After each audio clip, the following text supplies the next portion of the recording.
Good afternoon and welcome to our midday briefing. Today is Friday, 29th of September.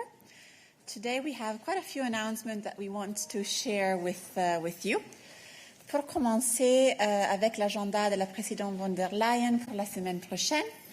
Mardi, la présidente sera à Strasbourg pour présider la réunion hebdomadaire du collège. Mercredi matin, elle participera au débat en plein air du Parlement européen sur l'adoption du pacte pour la migration et l'asile. Et jeudi et vendredi, la présidente sera à Grenade où elle participera à la réunion de la communauté politique européenne et à la réunion informelle des chefs d'État et de gouvernement de l'Union européenne. Enfin, samedi, la présidente von der Leyen se rendra à Bordeaux pour participer à la plénière du campus européen Renaissance. Now, to continue, I ask Dan to take the floor for his announcement on a key piece of the Fit for 55 package. Thanks very much, Arianna. So this Sunday, the 1st of October, the Carbon Border Adjustment Mechanism, CBAM, will enter into application in its transitional phase. CBAM is the EU's landmark tool to fight carbon leakage and one of the central pillars of the EU's ambitious Fit for 55 agenda. It will ensure that the EU's climate policies are not undermined by production relocating to countries with less ambitious green standards. It's a WTO-compatible measure that encourages global industry to embrace greener and more sustainable technologies. The transitional phase, which begins on Sunday, will serve as a learning period for all importers, producers and authorities. The Commission is working extremely closely with all of these different stakeholders to support businesses through guidance and training materials and various other documents as this new transitional period begins. You'll find a press release online with links to our website that provides a wealth of information for you. Thank you very much. Thank you, Dan. Now I give the floor to Stefan for an important breakthrough on our Europe's Beating Cancer plan. Good afternoon, everybody. Today we're indeed quite happy to announce that the European Cancer Imaging Initiative has reached its first major milestone. As of today, the Cancer Image Europe platform links up 36 data sets of images of 9 cancer types for a total of over 200,000 image series. This will help create a European infrastructure of cancer images data that support healthcare providers, researchers and innovators in the search for better diagnostics and treatments. The platform is one of the flagships of Europe's Beating Cancer plan, and it's supported by the Digital Europe programme with 18 million euros. This news, quite frankly, comes at the right moment. On Sunday starts the Breast Cancer Awareness Month. October is dedicated to breast cancer awareness, the most common cancer in Europe and the leading cause of cancer death among women. Commissioner Kyriakides will march in Ithaca tomorrow on this occasion. So let's talk about cancer. Let's continue to talk about cancer. Let's raise awareness about cancer so that we can continue to fight this thing. To help you with this fight, you will find more information in our daily news. Thank you. Thank you, Stefan, for this indeed very important announcement. And now Christian, who has an announcement on the protection of women against violence. Thanks, Arianna. This Sunday, the Istanbul Convention will enter into force for the EU. This is an important step in the fight against violence against women and girls. This Council of Europe Convention is a comprehensive legal framework to protect women from all forms of violence. As of Sunday, the EU as a whole will be bound by the Convention. Member States will have to implement measures such as training professionals in close contact with victims of violence, run awareness-raising campaigns, or to ensure dissuasive sanctions for perpetrators. Let me also remind in this context that in 2022 we put forward a new legal proposal for EU-wide rules to combat violence against women and domestic violence, and we hope for swift progress in the discussions by the Parliament and the Council. Let me quote Vice President Jourova: "Violence against women is a scar on our democratic societies. We must act, and the Istanbul Convention is our legal response to strengthen women's rights." You'll find the news item with full quotes of the Vice President and of Commissioner Dalli in our daily news. Thank you. Thank you, Christian. And we continue with our announcements. Balázs, you have some good news concerning the Union Civil Protection Mechanism. Indeed, good afternoon. So just to conclude the series of announcements today, I can confirm that the EU and Moldova sign an agreement today which will allow Moldova to become a participating state in the EU Civil Protection Mechanism. With this, the number of participating states in the mechanism will rise to 10. Now, Moldova has obviously benefited from the EU Civil Protection Mechanism on several occasions, including in the context of a large-scale displacement triggered by Russia's invasion of Ukraine. Now, as a full member of the mechanism, Moldova will not only be able to receive immediate support, but can also send aid to countries affected by man-made and natural disasters. So this will, of course, lead to a stronger and better coordinated crisis response in Europe and in the rest of the world. Thank you, Balázs. Finally, before starting with your questions, I remind you that a meeting of ministers responsible for cohesion policy takes place in Spain today. Ministers are discussing notably the future of cohesion policy after 2027, when a new financial framework will begin. Commissioner Elisa Ferreira is participating in the meeting on behalf of the Commission and will also participate in the press conference, which is currently foreseen for 12:45. And after all these positive news today, we're ready to start taking your questions. Yes, go ahead.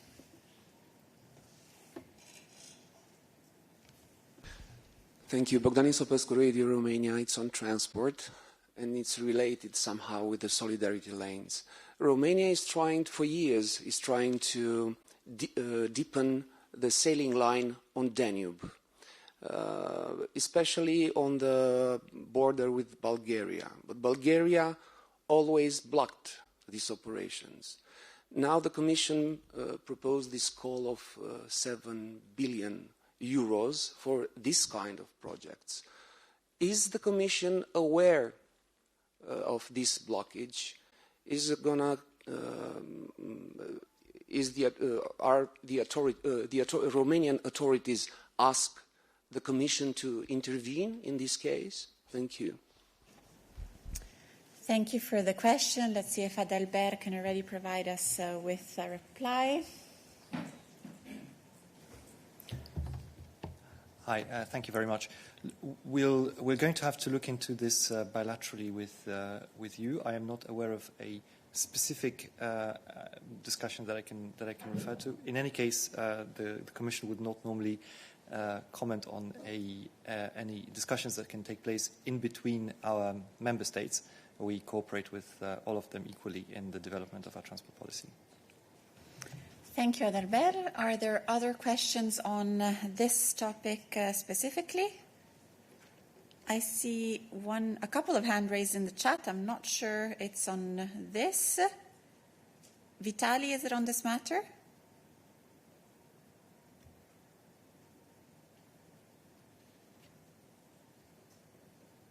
You need to press on the speak button if you want to intervene now. If it's on another topic, I'll ask you to hold for a few moments. Seems it's not working, so let me ask if there are other questions relating to transport matters or to other files covered by Adalbert. Not the case. Thank you, Adalbert. So let's open the floor to other questions. Please go ahead. Thanks.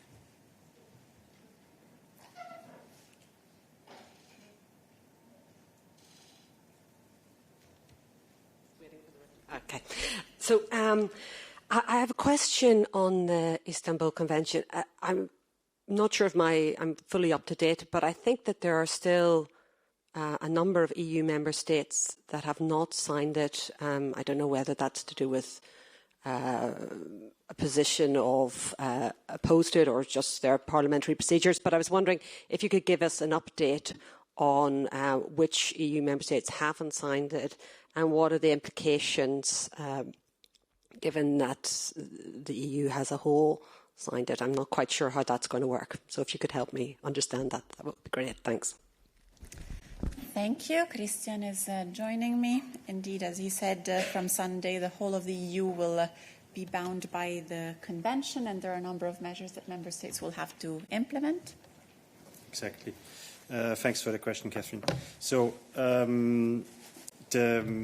given that now, as of Sunday, the EU will be bound by the convention, also the member states will be bound by it. So this is according to Article 216(2) of the Treaty of the Functioning of the European Union, if you want to check in detail, which says that agreements concluded by the Union are binding upon the institutions of the Union and on its member states.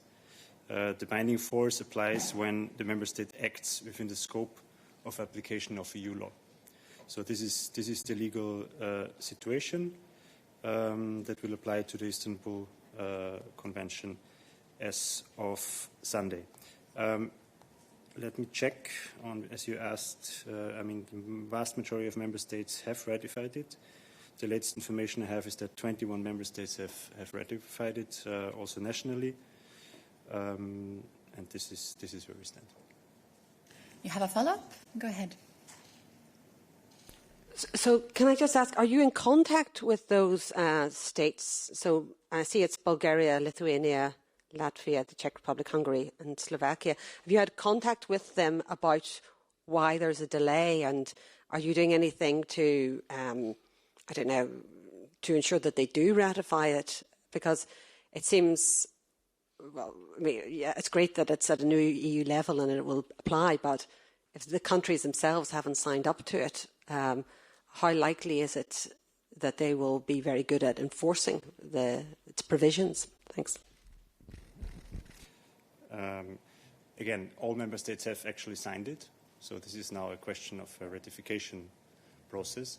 But all member states have signed it, and of course we are in contact with all the member states on this important issue, also of course in the context of the negotiations of our legal proposal, which is set to criminalize at EU level rape, female genital mutilation and other gender-based violence. So of course we are in contact with our member states on these issues. Thank you, Christian. Are there other questions relating to the Istanbul Convention? Not in the press room, not online either. Are there other questions for Christian on the topics he follows? Not the case. Thank you, Christian. I'm happy to take other questions on different topics. I'll come back to you in a moment. I have a couple online. Momchil. Hi, good afternoon. Today, the Bulgarian Prime Minister, Mr. Nicolae Denkov, promised that Bulgaria will approve the territorial just transition plan, and tomorrow it will give it to Brussels, send it to the Commission.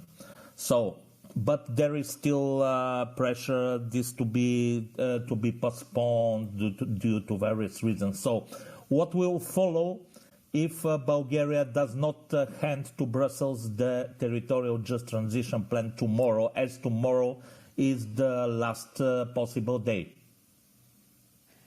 Thank you, Momchil. Stefan is going to join me. For next time, it would be really, really great if your camera can be positioned a bit more towards the lower side of your face, because we couldn't really see you fully. And of course, we're happy to really see you. It also helps our interpreters. Thank you, Momchil. Thank you very much. We are indeed aware of media reports about the fact that the government is about to adopt the Just Transition Plan. We do not make any comments on this. Obviously, when the plan is submitted to the Commission will thoroughly examine the plan as quickly as possible, obviously to make sure that we can go ahead as quickly as possible with the work that needs to be done under this plan. But I think for now I'll have to stick to that. Thank you, Stefan. Are there other questions in relation to the Just Transition Fund? Not the case. Other questions for Stefan on the various portfolios he covers, Regio, Sante, etc.? Katalin, is it for Stefan? Yes, thank you, Arianna. This is about the cohesion funds for Hungary and Poland. The European Union has been blocking tens of billions of euros in cohesion funds for Hungary and Poland for corruption and rule of law issues. Is it possible that the European Commission, which is in charge of monitoring the spending of the money, has spent or is planning to spend this money on other issues, for example, supporting Ukraine? Is this a legal or practical possibility at all? Thank you. Thank you very much. Under cohesion policy, under financial perspectives, funds have been identified that will be spent using the cohesion funds, which is also the case, obviously, for Poland, for Hungary, as it's the case for all the other member states. Now, in order for member states to be able to spend these funds, or rather to receive reimbursement of funds by the Commission, all the enabling conditions have to be fulfilled. In the case of Hungary, for instance, you know that discussions are ongoing with regard to the enabling condition on the Charter of Fundamental Rights, and in particular on the reform of justice, for instance. This horizontal condition, for instance, will need to be fulfilled in order for us to be able to reimburse payment claims that Hungary would do under the different programs. Work is ongoing, and I think this is what I can say on this. Thank you. Thank you, Stefan. Other question on cohesion funds? Katalin. Online always, yeah. Yes, thanks, Arianna. Follow up to this, Stefan. I am aware of what you have said, but the question was whether the European Commission is planning to spend this money on other issues than on grants to Hungary or Poland. Is there any legal or practical or whatever possibility for this? And also, if I may, adding to this question, is there any deadline for these countries for starting to spend the cohesion money? Thank you. Listen, I think there is a couple of things that you have to make a distinction between. On the one hand, there is the issue of spending money under the different cohesion policy related programs. And for this, as you are aware, enabling conditions, for instance, have to be fulfilled. Another issue is the fact that, for instance, in the past, under the CARE initiative that we have taken several measures under cohesion policy that helps member states to more easily, more flexibly make use of cohesion policy funds to help to assist refugees from Ukraine, for instance. But this is a different set of rules that has been adopted to help all the member states that are facing refugees, that are facing the consequences of the ruthless Russian invasion in Ukraine, to help dealing with this through cohesion policy. But in any case, in order to spend funds under cohesion policies, the different enabling conditions have to be fulfilled. Thank you. Thank you, Katalin. I hope this clarified your doubts. Any other question on cohesion funds? Not the case. Other questions for Stefan? Let me check once more. Maciej? No, not for Stefan. Thanks a lot. Thank you, Stefan. So let me now take the question from Vitali online. Do you hear me properly? Yes, we hear and see you. Oh, thank you for the flow. I have one question about the joint coordination platform on Ukrainian export grain about yesterday meeting. Could you reveal some details? Which countries participated in this meeting and which is not participate? That's all my questions. Thank you, Olaf. So, thank you for the question. Let me say a few words briefly on yesterday's 11th Coordination Platform meeting first. It follows the recent adoption by decree from Ukraine on a licensing system on verification and approval of certain agricultural products. And let me say that the Commission really welcomes the efficient work done by Ukraine to introduce these measures in the space of just 10 days. Yesterday's meeting focused on an exchange of views on Ukraine's proposal for an action plan. The action plan proposes measures to control its exports for specific products and prevent market distortions in the 5 neighbouring member states. At yesterday's meeting, exchanges of comments on the action plan were finalised, which I think is a very positive, constructive step forward. All parties will now continue engaging constructively with a view to putting the action plan in place as soon as possible. And just to add to this, that next week Executive Vice President Dombrovskis will travel to Slovakia between the 5th and 7th of October. This will include a visit to the border region to observe advancements made in the operation of the solidarity lanes. So, to answer your specific question, all parties were invited to participate in the platform meeting yesterday. There was no member state participation from Poland and Hungary. However, it's important to note that participation is not obligatory. These are ongoing meetings that are happening with a great frequency. The Commission continues to engage with all member states concerned, outside and inside the framework of the platform. And that's all we can say for now. Thanks a lot, Olaf. Are there other questions in relation to the coordination platform? Go ahead. Thank you.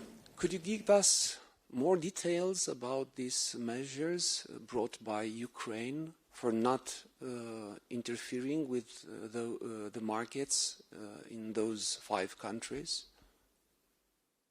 So at this stage, I think it's still a little premature to go into a great level of detail.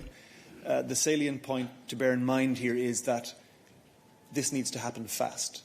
Ukraine committed to putting in place measures that would respond to the short term and the medium term. I remind you that the Commission's safeguard measures expired on the 15th of September, and the Commission continues to monitor the situation closely to observe the flow of products from Ukraine. And for the moment, it would be premature to comment on the details of the plan because they are being finalised, and they're being finalised fast. So we should have more to say on this very soon. Thank you, Olaf. Other questions on the coordination platform? David, you have your hand raised from remote. Oui, merci. Je voulais savoir quelle est l'utilité d'avoir une plateforme de coordination si les 2 principaux États membres qui sont responsables de cette situation, parce que c'est eux qui ont commencé avec les mesures unilatérales, même si la Commission a débloqué des aides substantielles, 156,3 millions d'euros.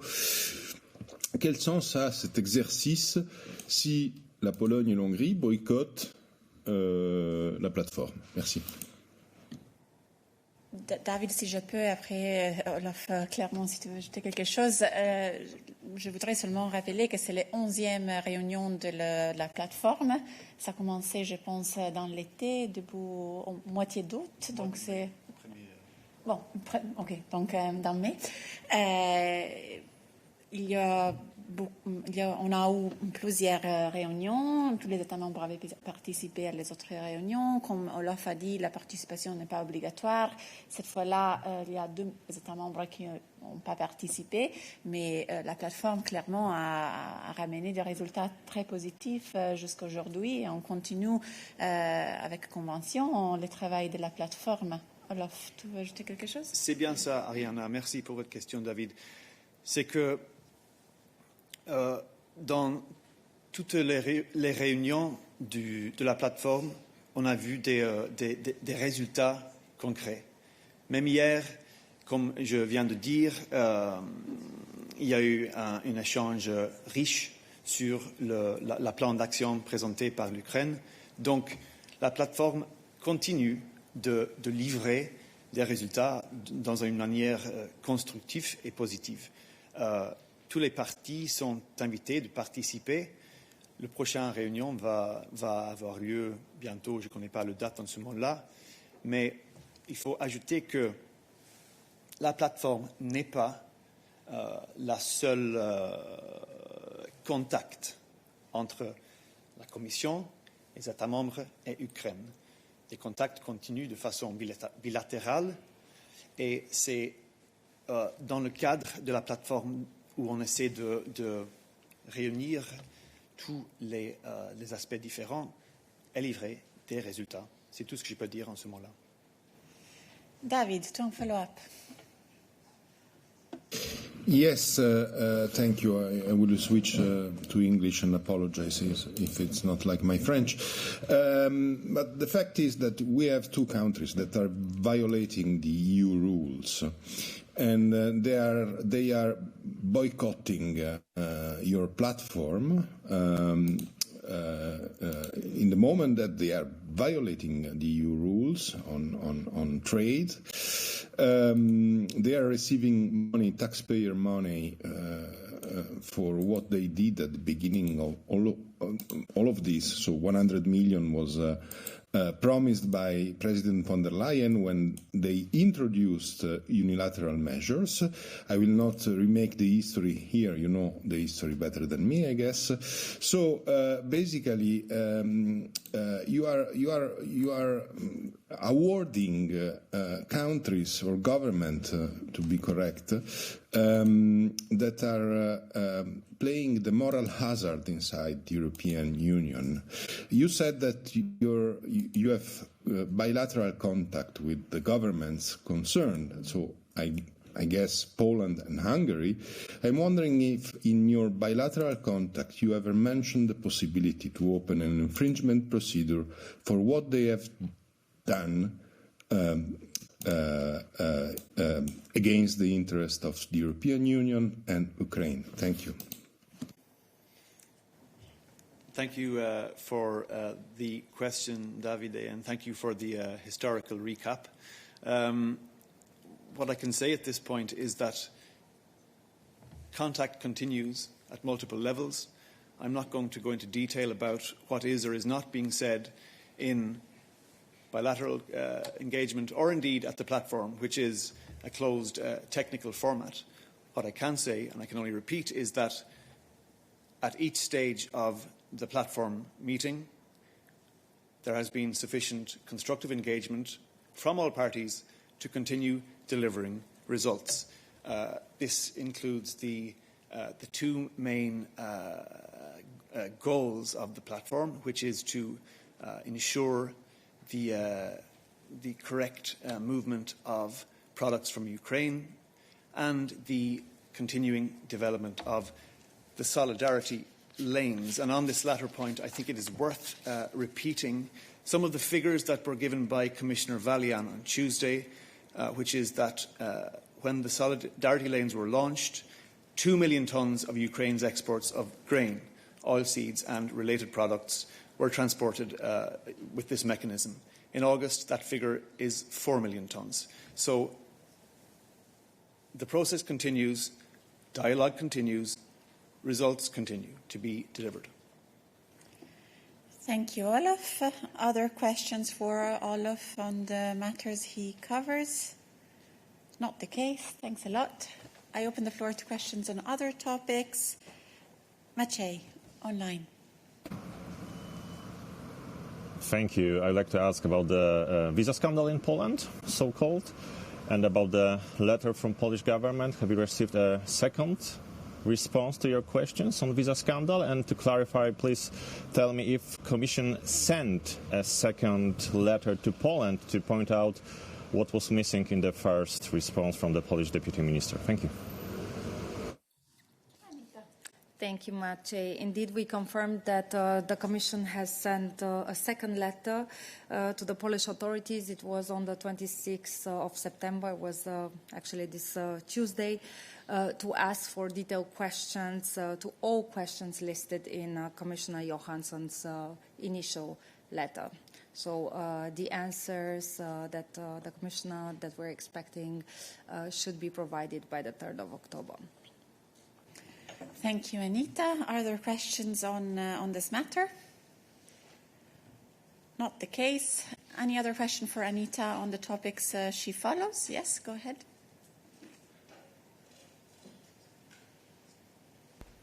Actually, this is about the same issue. Jarno Hartikainen, Helsingin Sanomat. Now, if the answers provided by the Polish government are not enough, they still leave. And could you just remind me what kind of process this letter of exchange of letters might trigger?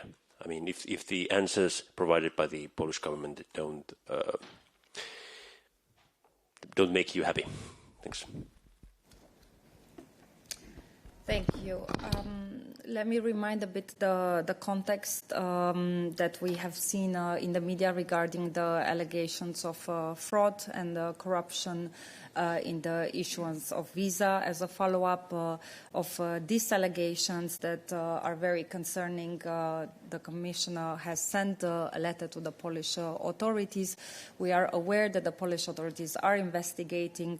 We have received a follow-up reply that we have said in terms of the answers, it was not sufficient in addressing all the elements and all the questions that were asked.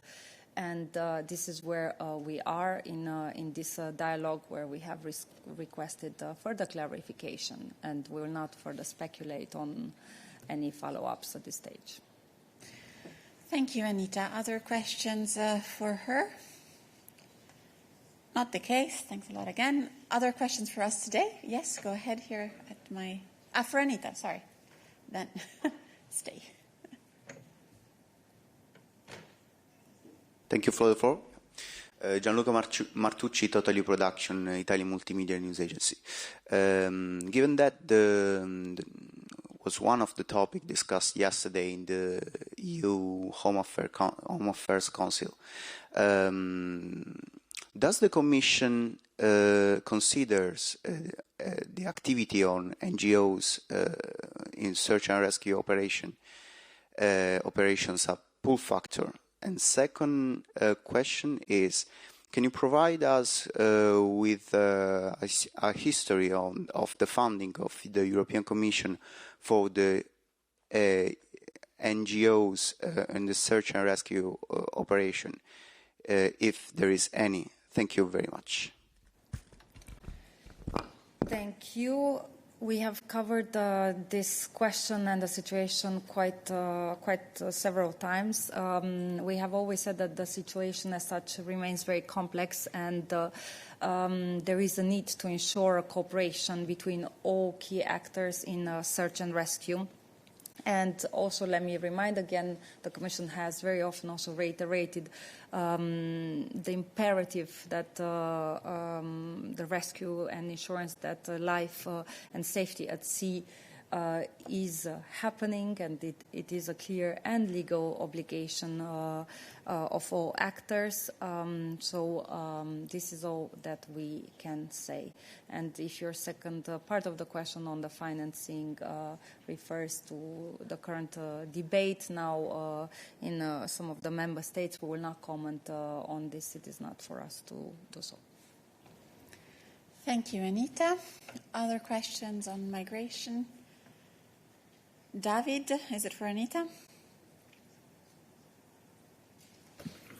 Yes, it's a follow-up on the question of financing, because the question was quite different, Anita.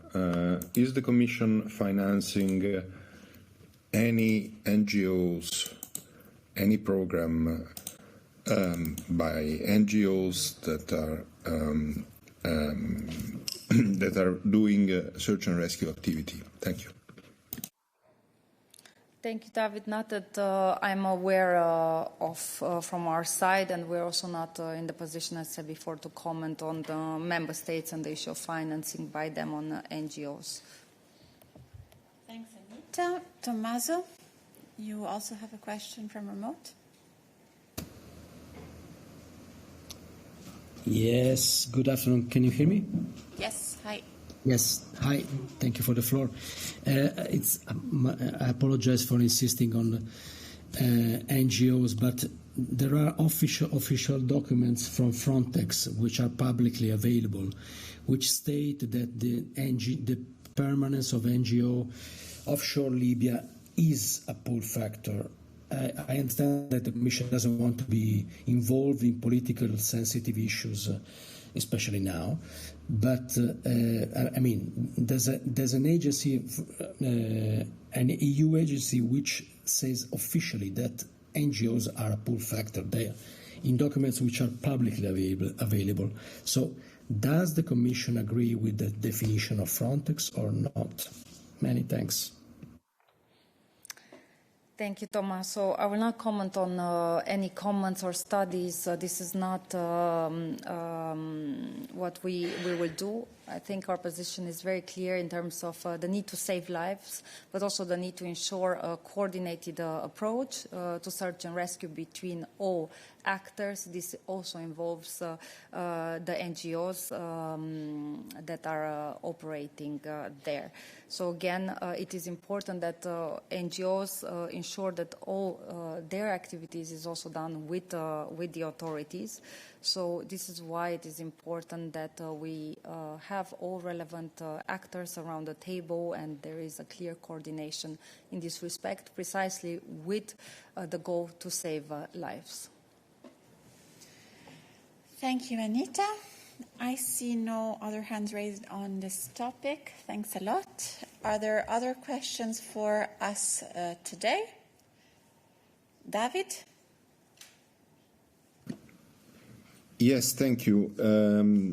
It's a question on Tunisia and migration, because with the good weather, arrivals have restarted again in Lampedusa, even in Pantelleria. So I'm wondering if your memorandum of understanding works with the bad weather, but doesn't work with the good weather. Thank you.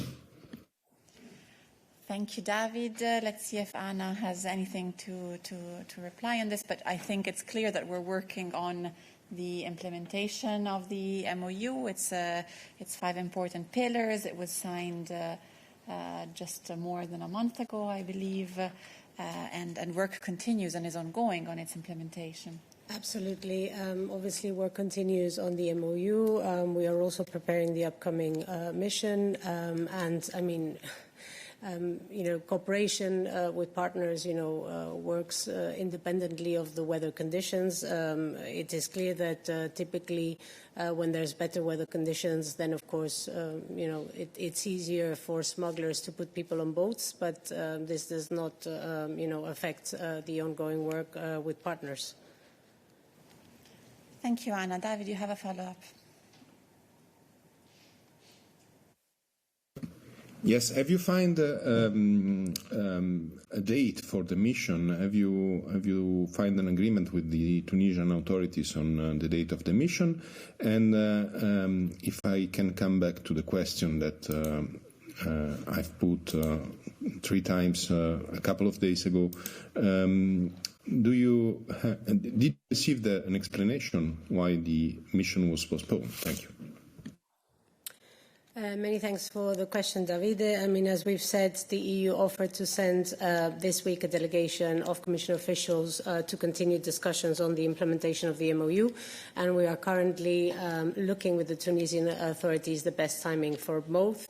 I can tell you that we expect the mission to take place soon, but we do not have a date to announce at this stage.